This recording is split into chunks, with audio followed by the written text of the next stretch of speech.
there's a lot of objections that we're going to meet. The market is too expensive. I can't buy a house right now. I'll just have to stay in this apartment another year or two and save some money. The lot's too hilly. We can't change the terrain, can we? But there are other offsetting factors. And when I think about the lot is too hilly, I can't help but think about someone that was moving from Montgomery to the Birmingham market several years ago. And they were moving from a perfectly flat neighborhood, and their desire and their needs, according to what they told us, was that they had to have a perfectly flat lot. They had to have a double-car garage on the main level. They didn't even care about a basement at all because they wanted that flat lot. And it was so important to them that they have the double-car garage and that they have a perfectly flat lot. Well, it turned out that after this agent worked with them for quite a while, the agent happened to go out of town for a weekend at the beach.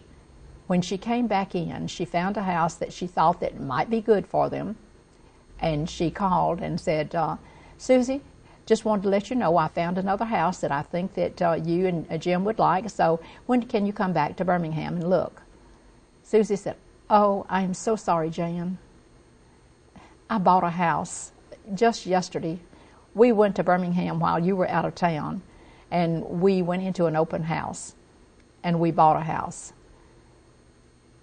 Jan went on to say, you know, we must be out of our mind because we bought the opposite of what we told you that we wanted.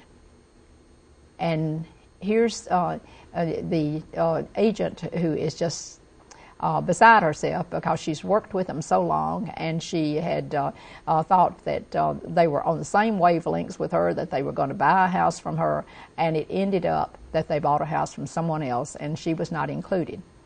But she inquired a little bit further. Well, tell me, where did you buy? Well, we bought a house on the side of the mountain on Shades Crest Road.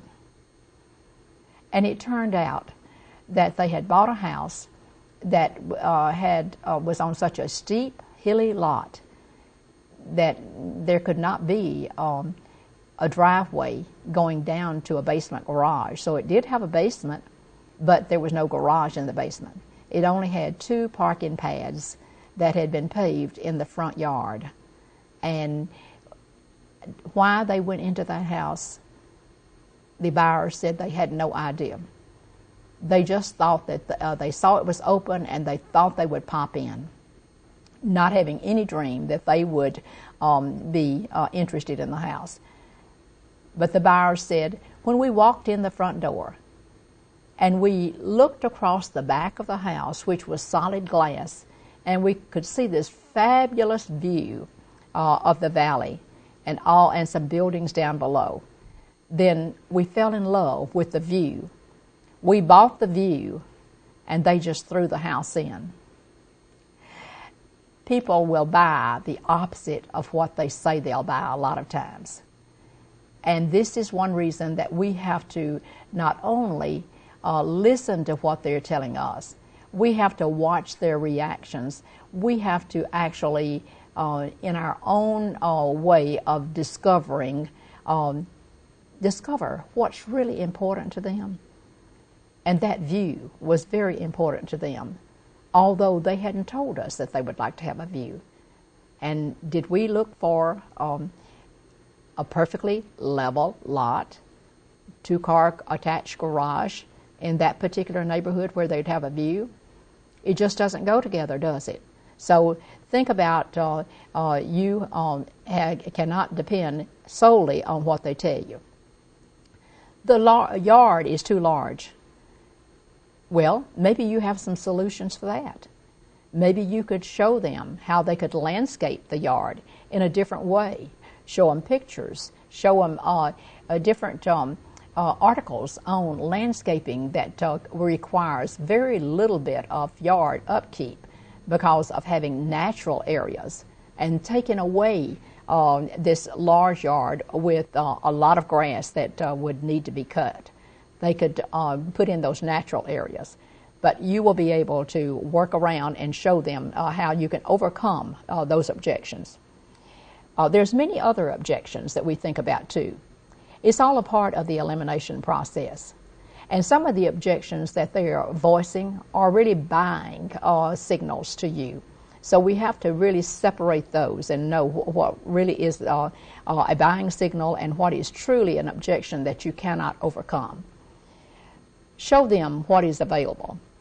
You may know that the right house for them from the very beginning, but they've got to discover it for themselves. Let me give you an example of finding out for yourself what a buyer truly is wanting.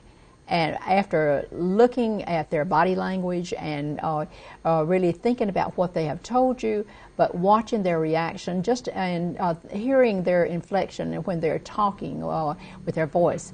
But there was a couple that was coming from Kansas, and they wanted a very flat lot, double-car garage. They didn't like the hilly lots that they found in the Birmingham marketplace. But it was very difficult for them to find a house in the price range that they needed with a perfectly flat lot. But the agent had discovered, by knowing a little bit about the buyers, that he was a recreational director with a church, a youth director, and that this would be very nice for them to have a pool. But the buyers had never actually expressed the fact that they wanted a pool because they had no idea that they could afford a pool. But it turned out that she asked if they would go with her to see a house that had just come on the market, and it had a pool to it. But she didn't tell them ahead of time. She let them discover that. And she drove up to the house. It was on a hilly lot. He said, "I don't like that. You know, the house looks okay, but I don't like the steep driveway. Don't like the hilly lot." She said, "Do you mind indulging me, please? Just go in with me, because the seller has gone ahead and prepared the house for us to see, and it will be very disappointing if the seller doesn't get to have the house shown today." So they said, "Okay, we'll go in." The agent opened the door, pushed the door open, and stepped aside and let the buyers go on into the house. As soon as they got into the living room, they could see through this glass wall in the back that there was a very nice glistening pool out in the backyard. This buyer took several big steps and went right outside and sat down beside the pool. And then he called to the agent, "Come over here and sit down by me." And as the agent went and sat down beside him, he said, "Can I afford this house?" And the agent said, "Yes, you can afford this house." And he said, "Okay, I want to buy it." He had not even looked at the house itself. He just saw the pool and found out that he could afford a house with a pool.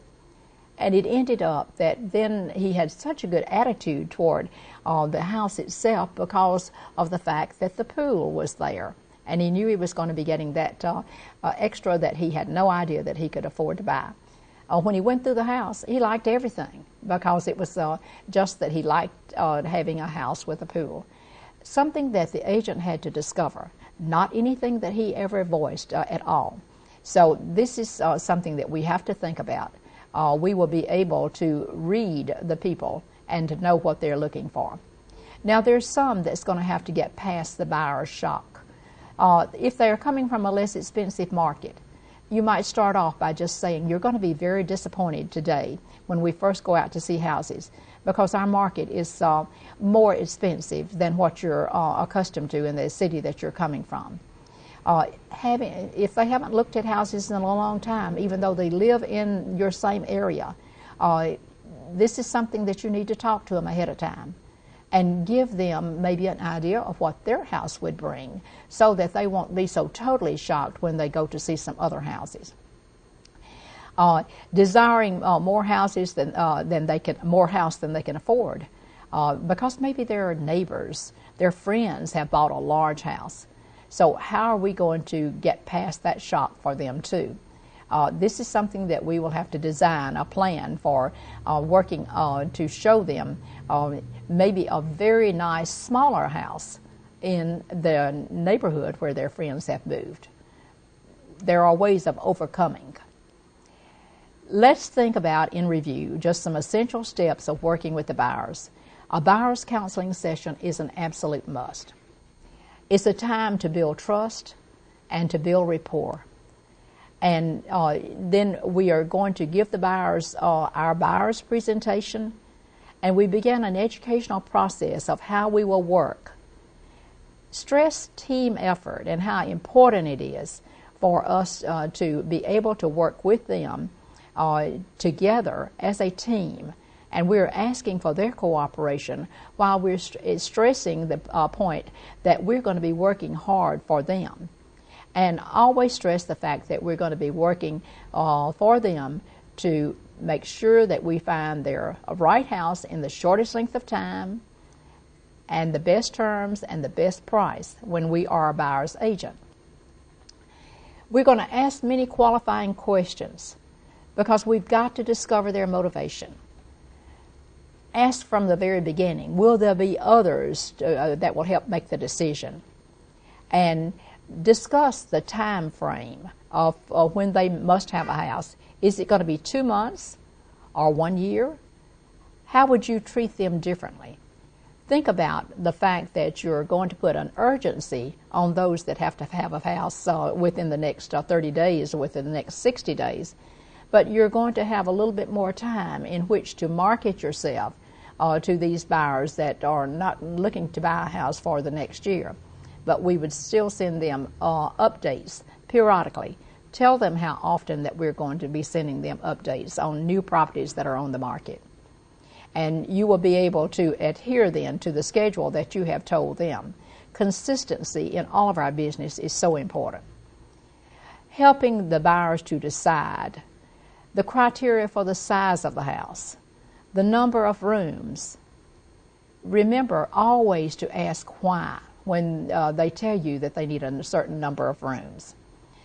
Ask and make a list. And what must you have in a house?